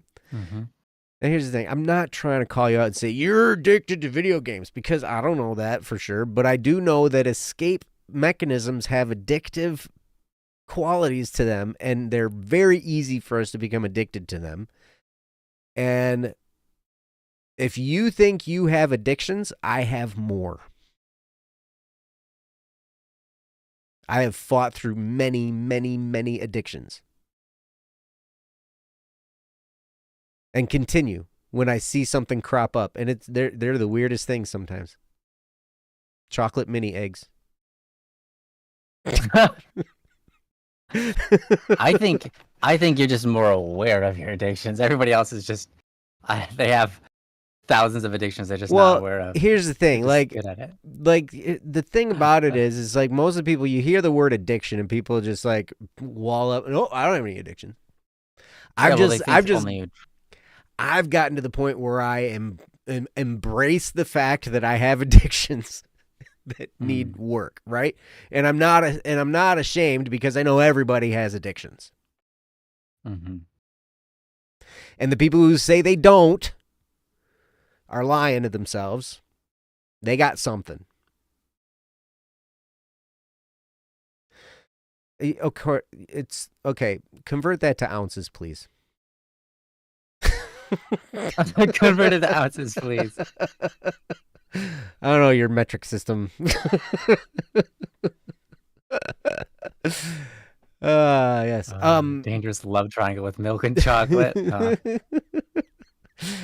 Anyway, 6.3 ounces. Okay. Okay, it still doesn't tell me how big of a chocolate bar that is, but whatever.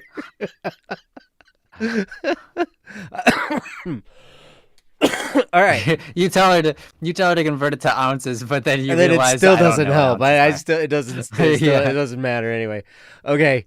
All right. So Mianglios, here's what I'm going to tell you to do. So Ryan told you some techniques and some ways that you can get past this through ways that he's done. I generally, when I feel stressed about something, or and I take an account, and I'm like, okay, I'm feeling this way, whatever. I use the water boy method. You ever see the movie The Water Boy? I thought you were talking about the movie. Yeah. You ever see that Okay. movie? I was about to ask. I saw parts of it, or if I saw the whole thing, I just don't remember very much. Okay, that's fine. I don't know. It's kind of an I know old it's Adam movie. Sandler. Yep, with Adam Sandler. Yes, The Water Yeah. Boy with Adam Sandler. There's so so he's this. So the water boy, Adam Sandler, he's this really timid, whatever. And but what then he becomes this football star because what he does is he thinks about all the people that mistreated him and that have been mean to him and all this kind of stuff, and it unlocks this rage, and he just goes and blasts whoever's in front of him. Right? And so he becomes Wow. this great Okay. defensive football player because he's just so good at tackling, because he thinks about this stuff and he gets all filled with rage and just goes and plows them over, right? That's more how I operate. If I have something that I don't want to do that's stressing me out, That's how I operate. I'll take an account of how I'm feeling, and then I'll start pushing my own buttons. I'll go back through my Rolodex of my life of things that have made me upset. And there's a lot of them. I'm a very angry person. I don't look like it, but I'm very much, many times, most of the time, full of anger, which isn't a bad thing because I'm not full of aggression. I'm not being mean. I'm not attacking people. I'm not, that's not what anger is. Anger is the readiness to take action. That's all anger is. I just got a text message. Now I'm more angry. I can finish this topic. You weren't going to finish it otherwise, huh? No, I was, but yeah. Oh, okay. But anyway, so, but I've learned how to push my own buttons and make myself angry through things that irritate me or make me upset. And with that energy, then I water boy this stuff and I just plow right through and right into it, right? And that's how I accomplished so many. I got so much sanding done the other day. Yeah, I think it was Saturday, because I was so mad. Something happened and I was mad. And that anger, now that I know how to, I understand it's just energy. Anger doesn't mean I have to lash out at somebody. It doesn't mean that I have to yell at somebody. It doesn't mean that I got to go beat somebody up or hit something or break something or whatever, right? Man, when I was in my late teens, it was a little bit less controlled. And so I yelled a lot. I didn't get physically aggressive very often. One time I smacked the guy who was bullying me in the eye with my book bag.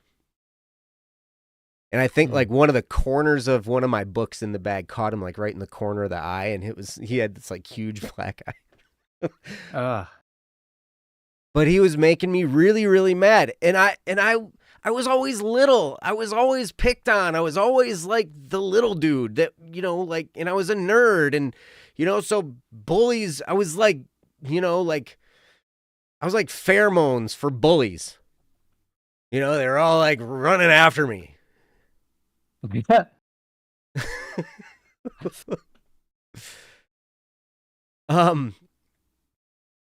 So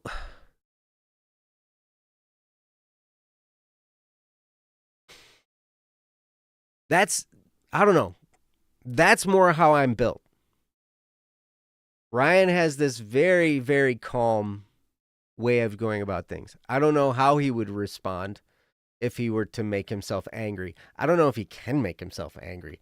I don't know if I've ever seen Ryan Yeah. angry. I've heard stories about Ryan being angry. Yeah. But what anger I've been is angry. really when you figure out that all this feeling is a readiness to take action, and you can focus that readiness to take action in any direction you choose, you can get a lot of stuff done. And so that's how I would approach this situation. Because at some point, it's like, okay, I got to get these things done. I don't feel like doing it. It's scary to me. I don't know if I'm going to get it done right. I don't, all these questions swirl around in my head, and they would swirl around long enough until finally, like, I'd get close. If I was in your shoes, mi Anglios, I'd be getting close to the end of the semester, and then I'd be stressed out because I hadn't finished a bunch of it. And I'd be like freaking out, pulling all-nighters, doing whatever, whatever I could to try and wrap up stuff, or I'd just give up and fail that semester. Fail that class, whatever. And then that doesn't go over well at home usually. I don't know what, like everybody that I know, like, we failed a class, blah, blah, blah, blah, blah. And yeah, like, I'll tell you what, my first semester at Michigan State University, I graduated high school with I don't know, I was National Honor Society. I had a 3.5 average up plus, I had good grades. And I did pretty good. I went to MSU, and I think my overall grade was a 0.6. That's amazing. I had a nervous breakdown. Everything was crazy, but I didn't know all this stuff about myself yet, right? But now I'm learning I can take this anger and you can use it as energy, and I can focus it in whatever direction I want to. Now, I have to take account of things, and I have to understand when you get this feeling to go play video games, maybe you go play video games, maybe you don't, but take a moment at first and ask, how am I feeling? And be honest with yourself. You don't have to be afraid of your answer, because I'm either feeling stressed out, I'm feeling tired, I'm feeling, overworked, I'm overwhelmed, I'm this girl keeps hitting on me and I'm mad about it. Whatever, right? Could be anything. Okay, now I gotta ask questions, but go on, Joe. What? Just open up a bag of some kind of drama right in front of me. Like, wait, what's Joe getting involved in now? Hey, I've been involved in many worse things. Who is this woman? Yeah. Hypothetically speaking. Oh, okay. So it's a friend. Go on. Wait. That's Anyway, what hypothetically always means it's a friend, right? Go on. This was an example for me, Anglios. This isn't me, I know. right? Just go on. It's fine. We must protect Joe, make sure the woman is amazing. I'll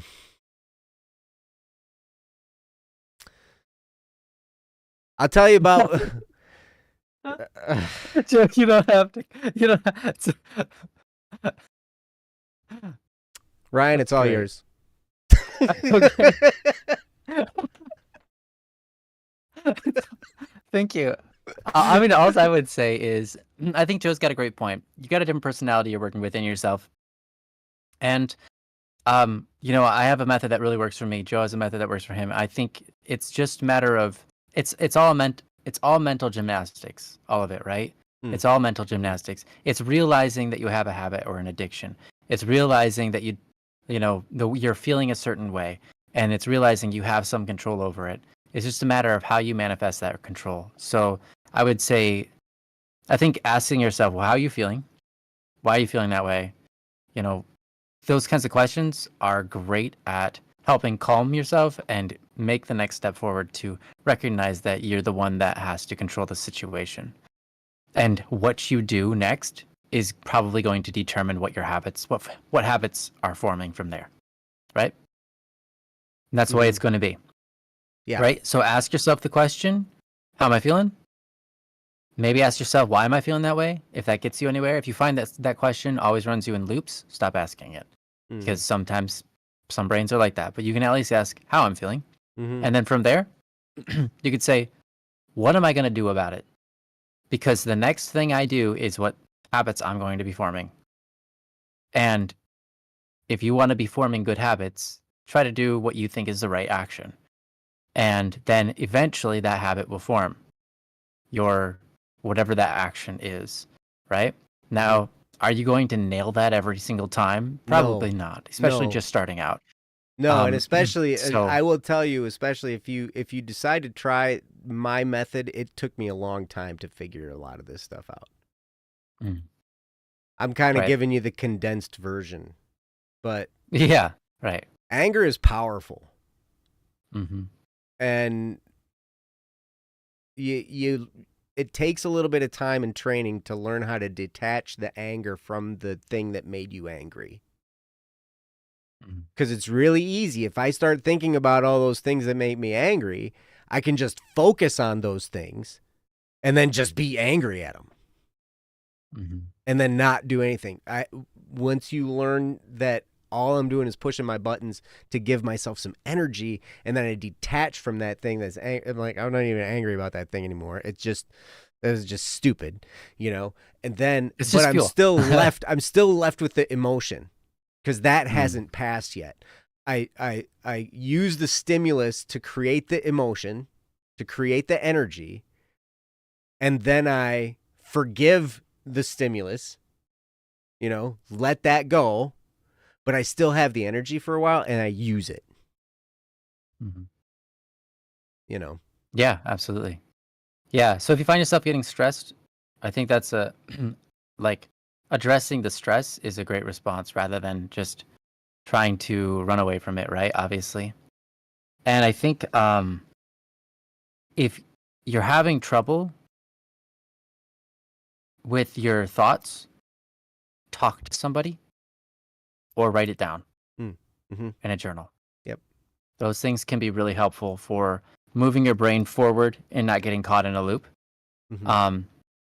And that would be my final, I guess, advice to I guess emotional control is what they call it, right? Emotional intelligence. Emotional intelligence is a skill that you learn, and it comes from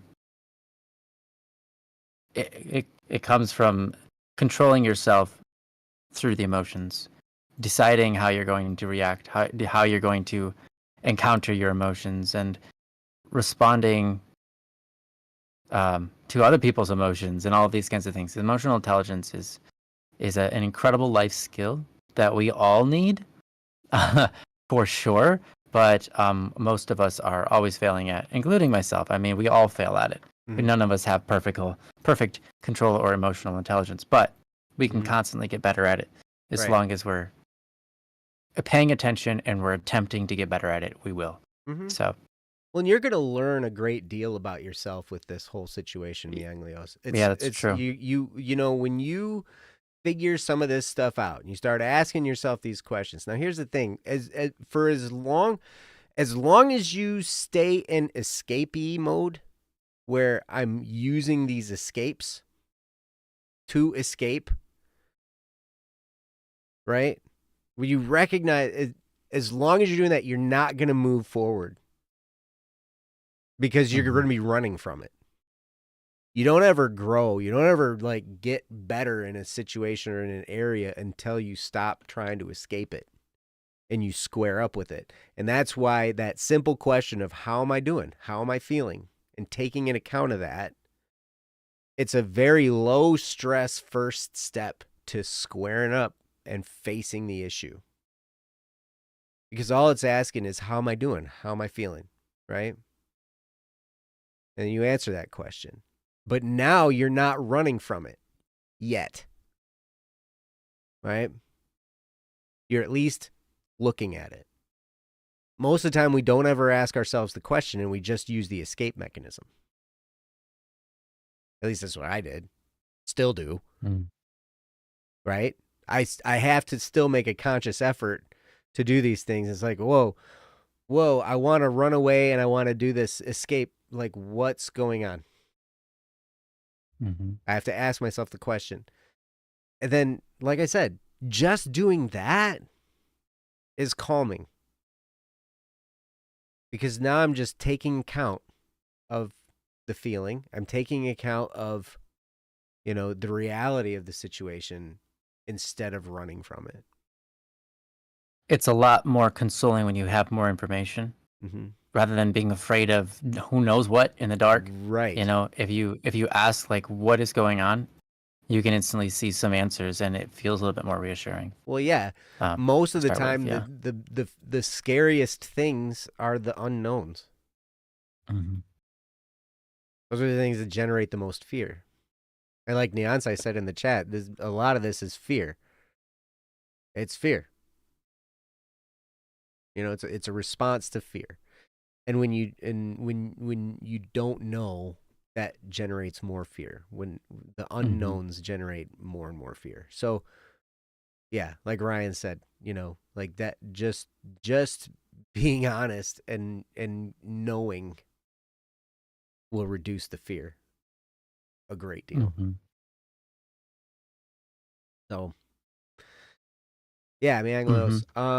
So we've given you a couple different techniques, a couple different options, kind of opposite ends of the spectrum, really, I think, when you look at it. Like, well, at least two ends of some spectrum, yeah. You got the real laid back one and the real uptight one, I guess, like. There you go. Yeah. But we both take an approach of at least entering into our head for a moment and taking some amount of control, asking, what our feelings are and moving on from there. Right. Right. So. Yep. It's very true. So, I don't know. Let us know how things are going, Mianglios. We'd love to keep tabs on you with this. I'd say reach out to me on Discord, but I'm not very reliable there these days. I work too much. But you can always submit another topic. Yeah. And you can always call Ryan on his cell phone. Wow. That's 1989 your mother.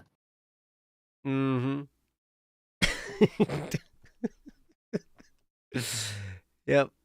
So yeah, but anyway, thanks for the topic, Mianglios. Hopefully you can grab some stuff out of there that's helpful. Yeah, let us know. Let us know next Wednesday how things are going. And if you've decided, or maybe you'll find something else, maybe there's all kinds of resources out there for managing stress. Yeah. And I'm sure there are. Reducing the escapisms of, like all that, because really, I think based on what you talked about in your topic, I think what you're probably dealing with is you have a stress, you have a fear, and you have an escape mechanism, and your kind of knee-jerk reaction going into the escape, without even thinking through, because that's how we usually do it. We feel the feeling and we run. Yeah. We don't take an account. Well, it's like running to what safety. The feeling is. Right, exactly. It's like this idea of like, there's a giant monster. What am I going to do? Sit here and think about stuff, or am I going to go run to safety? It's like, I'll just go run to safety, obviously. But that's not necessarily But it's not a monster. The reality in life is you have this is all mental. Yeah. There isn't a real in danger. life, there's always more time than you give yourself Mhm. in terms of like time to think about something and take action. Yep. It's not everything is so urgent like there's something about to kill you. No, it is not. Thank you, Salale. Thank you for clarifying to people. Yes, that is not actually my number. Yo mother. Mhm. XD. Don't just call that number. Thank you. Yeah, please do not. Whoever prank call has people. that, whoever has that number in northern lower Michigan. Yeah. Gonna get YOM. I don't even know what that would be.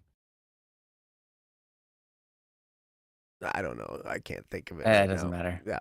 Anyway, Mangles, thanks for the topic. Everyone, thank you for being here. You guys are awesome. Yes, responsibility, the blue wrench. You're fulfilling your duties well. Salale, thank you. But thank you guys so much for being here on Don't Worry Wednesday. We love you guys, and that's why we do this show. We want to help in any way we can. Again, if you want to submit a topic, please do. We would love to see our topic queue just get filled up. So go to don'tworrywednesday.com. Even if you think it might be silly, or maybe even if it is silly, you're going to try and catch us off guard. You want us to talk about something just ridiculous. We'll be happy to do that too. Naked ducks. Yep. Yeah, make a what? I said naked ducks. Naked ducks. I don't know. When you said something ridiculous, that was the first thing that popped into my head. Oh, that's more ridiculous. Yeah, that's ridiculous, not ridiculous. Yeah. Well, there is naked there, though. So. Well, now we're all talking about nudity. Yeah, you guys are awful. Yep. Enter your quantum I'm taking physics no responsibility topic. of this. Oh, goodness. We'll try to figure out do quantum physics. Yeah. But well, we can solve that problem. The problem we can solve that with worry quantum for you. physics. Yeah, we'll solve the worry of quantum physics. Yeah, we'll just be like, hey, don't worry about it. Don't worry about it. Done. It's there. It'll be there. We'll eventually get it. Don't worry about it. Don't worry about it. But cool. Well, guys, we will see you next time on Don't Worry Wednesday. Until then, go to don'tworrywednesday.com, submit a bunch of topics. Yeah, a bunch. Because we actually really need topics. We have none. We would love we would love to have your topics. Yeah, we have none. We got a couple in there. They're just a bunch of them are They're silly. goofy ones. Yeah. Yeah, they're only silly ones left. Yep. But anyway, thank you guys so much. Try to have more problems. Yes, do that. If you struggle with that, just let me know. I will give you some problems. How about that? It's not that you guys aren't having enough problems. It's you're just not good enough at figuring out what they are to tell us about them. That's the problem. Maybe you're too good at solving them. Or you're too good at solving them. That's the problem. Yeah. Yeah. No. Stop that. Yes. Anyway, thank you guys for being here. We will see you next week on Don't Worry Wednesday. Until then, take really good care of yourselves and each other, and we love you guys. Yeah. Love Bye-bye. you guys. Bye now.